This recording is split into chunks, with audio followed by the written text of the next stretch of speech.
जय हिंद बच्चों, आप सभी को मेरा नमस्कार। और कैसे हैं आप सब? स्वागत करता हूं आपके इस अपने अमेजिंग चैनल सक्सेस वाला पर। मुस्कुराइए आप लखनऊ में। लखनऊ में हैं या कहीं बाहर हैं आप लोग? चलिए, जो जहां से है वहीं से मुस्कुराइए। जरूरी नहीं कि लखनऊ वाले मुस्कुराएं। तो आप सबसे एक क्या बताएं कि टाइम ज़्यादा लगा, बीच में वीडियो नहीं आ रही थी आप सबके सामने। रीजन क्या था कि हेल्थ इशू था, बीच में थोड़ा तबीयत का इशू लेकर के आप सबके सामने वीडियो नहीं आ रही थी। पर हमने आप सबके सामने एक ऐसा सब्जेक्ट चूज कर लिया है जो आप सभी के लिए बहुत इंपॉर्टेंट होगा। और क्या इंपॉर्टेंट के साथ हम उसे और क्या बोल सकते हैं कि बहुत ज़रूरी है और हर व्यक्ति को वो जानना चाहिए। जिस सब्जेक्ट की आज बात करने जा रहे हैं, और हमने कई क्लास में इसके इंट्रोडक्शन आपको दे चुके हैं। लगभग 1 घंटे की क्लास हुई थी जिसमें हम आज सब्जेक्ट का नाम जो लिखेंगे वो होगा पॉलिटी। पॉलिटी सब्जेक्ट की बात करेंगे कि भारतीय संविधान राज व्यवस्था क्या होती है। क्या किसकी बात करेंगे हम? भारतीय राज व्यवस्था।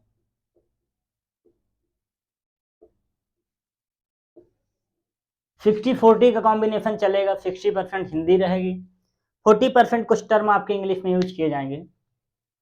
तो इंडियन पॉलिटी की बात करेंगे, भारतीय राज्य व्यवस्था। सारी चीज मैं आपको बता चुका हूं इसके बारे में। तो आज हम इसके आर्टिकल पे आएंगे जिसे आप अनुच्छेद बोलते हैं। इसके हर अनुच्छेद की हम चर्चा करेंगे कि हर अनुच्छेद में है क्या। तो फर्स्ट ऑफ ऑल हम आज बात करेंगे, आपको पता है कि आपके संविधान में मूल संविधान, आप थोड़ा इस बात को ध्यान दीजिएगा। मूल संविधान,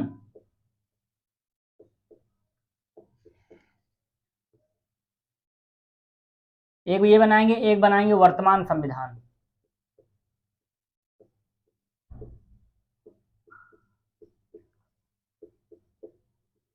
एक मूल संविधान, एक वर्तमान संविधान। मूल संविधान में जब आपका संविधान तैयार किया गया था तो इसमें 22 भाग थे। इसमें आपकी 8 अनुसूचियां थी।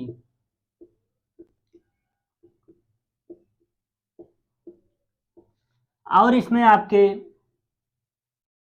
395 अनुच्छेद थे, आर्टिकल।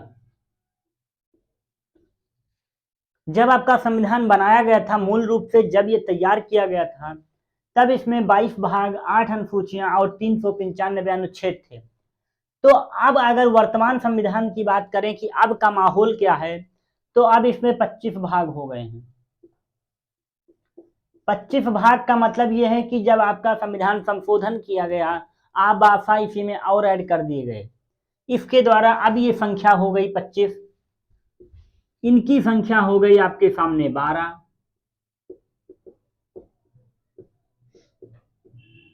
और जो आपके 395 अनुच्छेद थे, इनकी संख्या हो गई आपके सामने लगभग 450।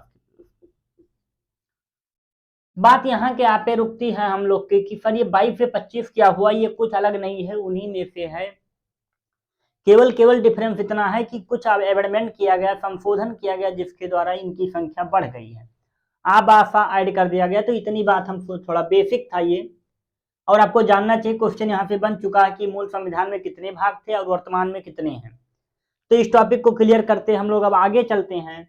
अगर 22 भाग हैं तो इसको थोड़ा जानने की कोशिश करिएगा कि ये हैं क्या। सर जैसे आपके मैथ की एक किताब होती है, मैथ्स की, साइंस की, किसी भी किताब होती है, उस किताब में आपके कुछ चैप्टर होते हैं कि इतने भाग हमें पढ़ने हैं सर, 12 चैप्टर हैं टोटल। तो ये वही चैप्टर है। ये क्या है सर हमारे, ये हमारे इतने उसके सब टॉपिक हैं। उस चैप्टर के अंदर सब टॉपिक होते हैं, इतने इस पेज में ये टॉपिक हैं। फिर ये अनुसूचियां क्या हैं? अनुसूचियों को अगर हम आसान लैंग्वेज बताना चाहें तो इसको बता सकते हैं कि जैसे कुछ स्पेशल केस होते हैं, कुछ चैप्टर आपके स्पेशल होते हैं कि ये बहुत इंपॉर्टेंट है। तो ये स्पेशल केस हमारा है शेड्यूल का। इंग्लिश वाले थोड़ा ध्यान देंगे। 22 parts, 8 schedule and 395 article. Original constitution की बात करेंगे, प्रेजेंट कॉन्स्टिट्यूशन में 25 parts, 12 schedule and 450 plus article. That is clear. चलिए आगे चलते हैं थोड़ा सा हम लोग अब।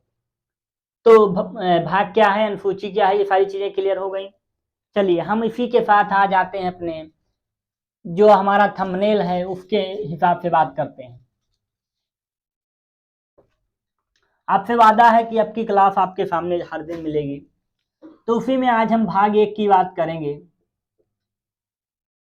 भाग 1, भाग 1 में हमारा है क्या,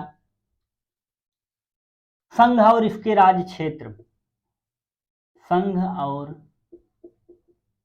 उसके राज्य क्षेत्र।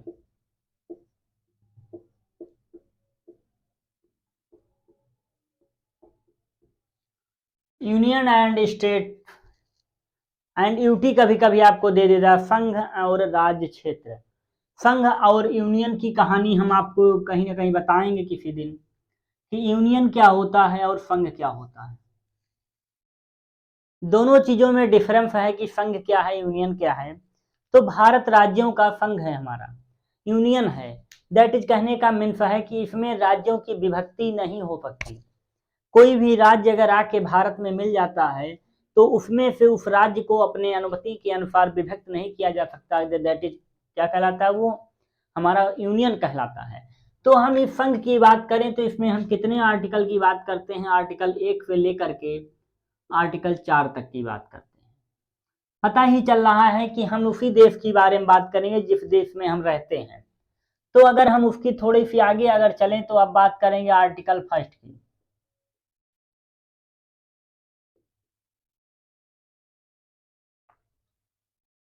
आर्टिकल 1, आर्टिकल 1 जब आपकी संविधान सभा की मांग की गई 1934 ईस्वी में एम एन रॉय के द्वारा, उस समय से लेकर के 1946 में जब आपकी कैबिनेट मिशन की बैठक हुई, उसी में आपका मांगा गया था भारत। तो भारत को लेकर के दो मत बना था कि भारत हो नाम की इंडिया हो। तो इसीलिए इस पूरे आर्टिकल का पहला ही नाम होता है कि Bharat, India, that is Bharat. क्या होता है, इंडिया दैट इज भारत।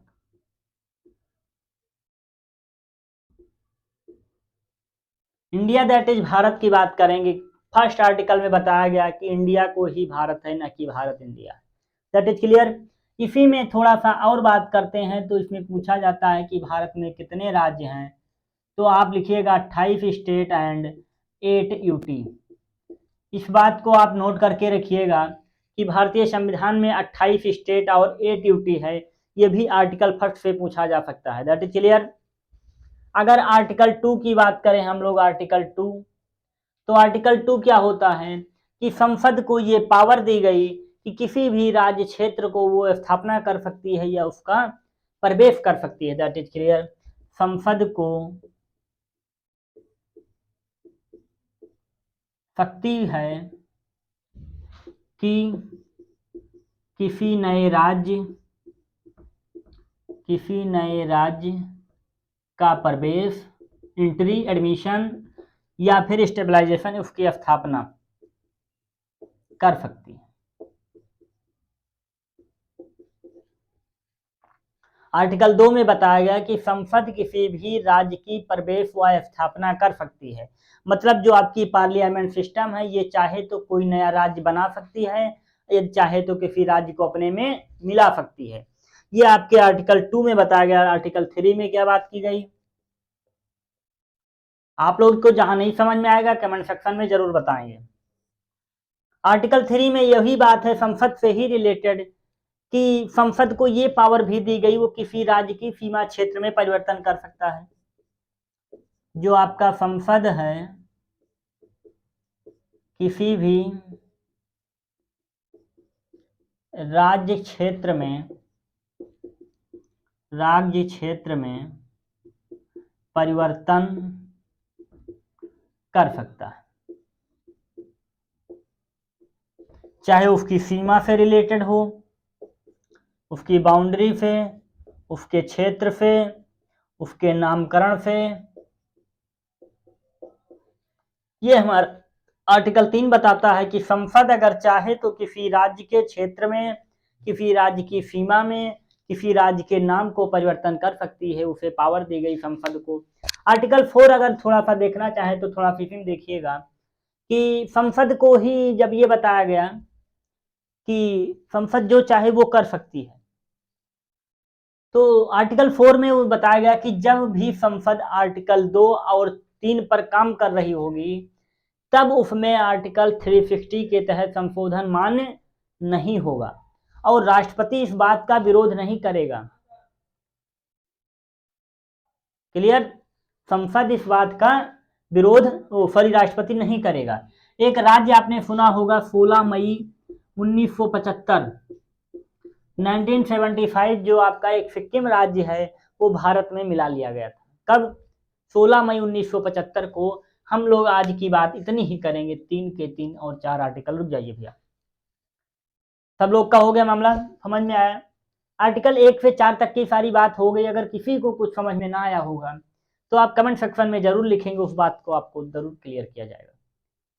तो मानते हैं कि आज की क्लास कुछ ठीक रही और इस सीरीज में हम पूरी की पूरी पॉलिटी को अध्ययन करेंगे 1 बाय 1, ऐसे छोटे छोटे पार्ट में आसान लैंग्वेज में लेके आएंगे आप सबके सामने। आप सबका सपोर्ट चाहिए, आप सबका प्यार मोहब्बत चाहिए। चलिए इसी के साथ आप सभी को नमस्कार और जय हिंद। मिलते हैं अपने अगली क्लास। जय हिंद बच्चों।